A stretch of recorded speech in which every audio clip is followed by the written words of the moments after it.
Okay, you Virgos, for the third time now I'm doing this video. I don't know what's going on here, but my camera seems to do weird things.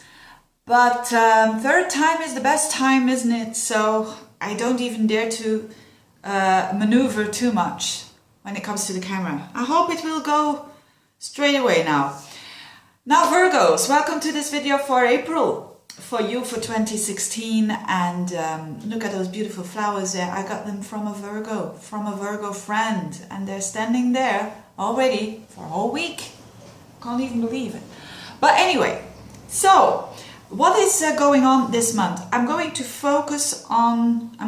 this very Virgo-like. I'm going to give you the details, but I'm also want to be very precise and very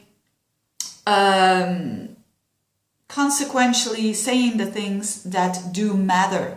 So I don't want to make these videos too long. Now, two things very important. Antares, a fixed star, and Vesta, an asteroid, and combined with what is happening with all the other planets now.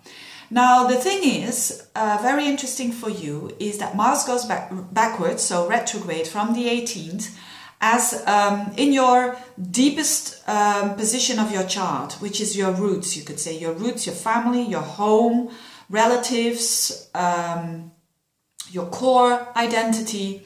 So Mars is going backwards there in Sagittarius, and it stops at 8 degrees of Sag, and then it goes backwards. On 8 or 9 degrees of Sagittarius, there is a fixed star called Antares.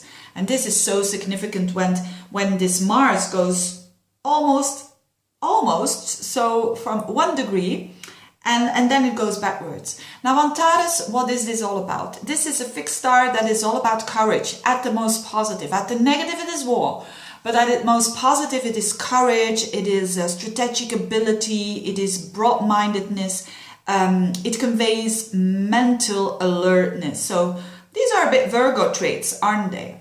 So I think Virgos will do well with this energy and understand this energy. Now, so this fixed star already has the energy of Mars. It wants to do something, it wants to go forwards, it wants to deal with something, but the intention is so important here.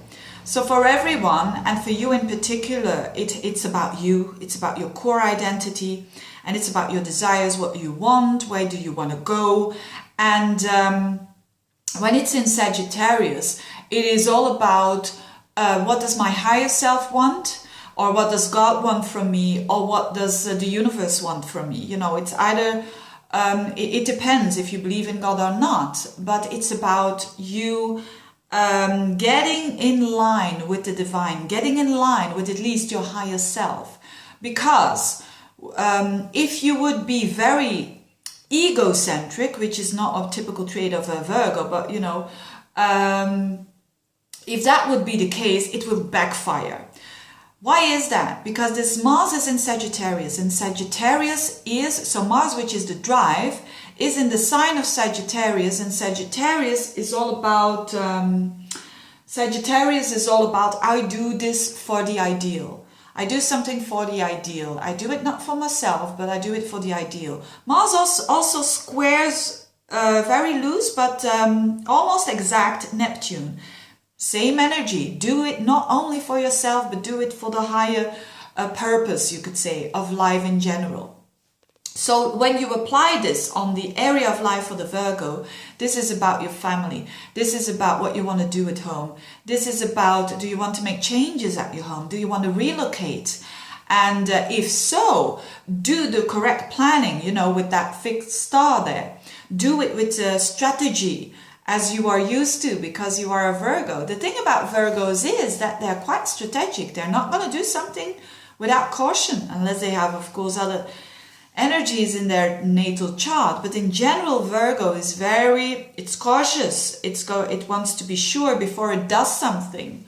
So I think you Virgos with this energy, you will do well. And you've got a time here.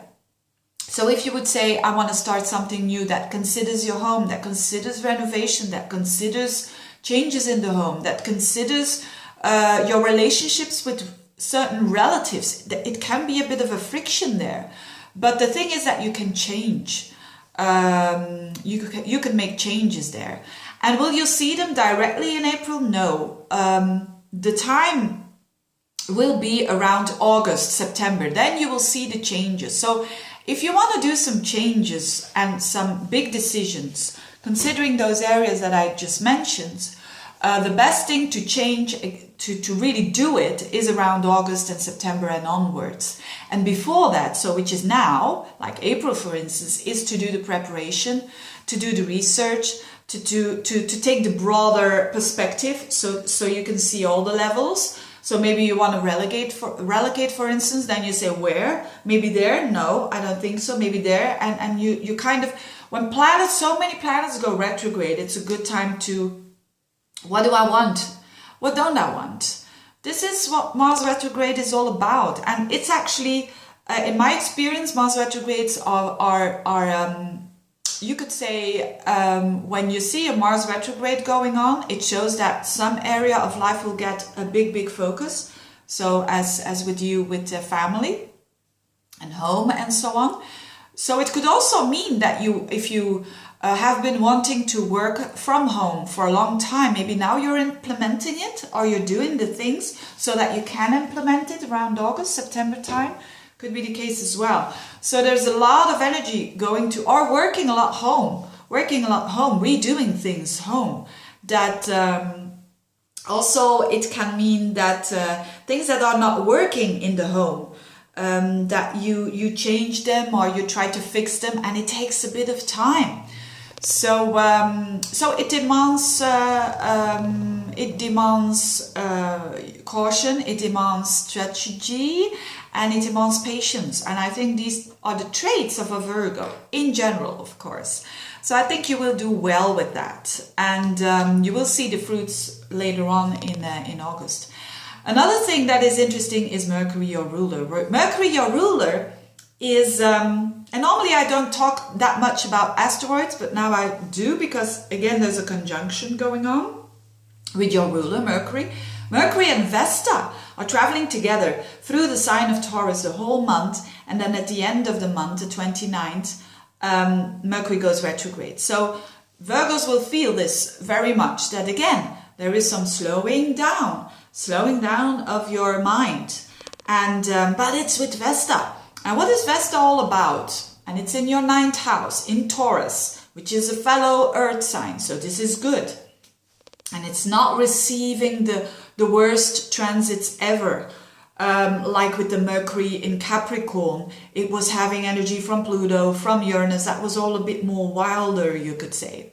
But now in Taurus, in your 9th house, this is all about you rethinking opinions that you have, you rethinking your belief system, you rethinking or going to travel towards parts that you already were. And with Vesta, Vesta is actually associated with Virgo. So a lot of emphasis on Virgo traits here in April. And Vesta has to do with dedication, devotion, and aligning that again with the divine. So when Mercury, your ruler, is traveling together with this Vesta of dedication and focus, it means that a lot of Virgos will feel very dedicated towards something, very focused also. And towards what? Well, towards 9th house issues, 9th house area, which again is travel, learning, studying, teaching, astrology, higher education, foreign people, connections with foreign people. So you can feel, you Virgos, that you are going to dedicate yourself to, for one it will be just travel, and for another person it will be maybe publishing, which is also the 9th house, writing, publishing, studying. So and that's for the whole month. So that's for the whole month of April. So a lot of, if you are studying, this is really good, because you will have a lot of vocation, dedication, focus, and that's what you need when you study something very practical, because it's in Taurus. So I like this month for the Virgos. It's not one of those months that a lot of things are going on, but the things that are going on suits your character very well. So, and the 9th house again, although Mercury goes retrograde there, so you're going to maybe the things that you think about now in April that has to do with your opinion, that has to do with the way that you think, you're going to change it or bypass it a little bit during the month of May. But again, you're used to do that, and I don't think that is a bad thing at all. Now, as I said, these are the most important things. Enjoy, you Virgos. Enjoy that. Remember the fixed star Antares. If you want to take a decision considering home area and so on, do it with the best intention. Don't do it to be selfish. Do it with a good intention, because intention is what Mars is all about. And when it's a good intention, well, you have taken responsibility. Don't forget Saturn is there as well. So if you don't take responsibility, Saturn will backfire it straight away. But again, I like the month for the Virgos. I wish you all the best, and watch my other videos if you've got time and if you're willing to do so. And thank you for watching. Bye bye.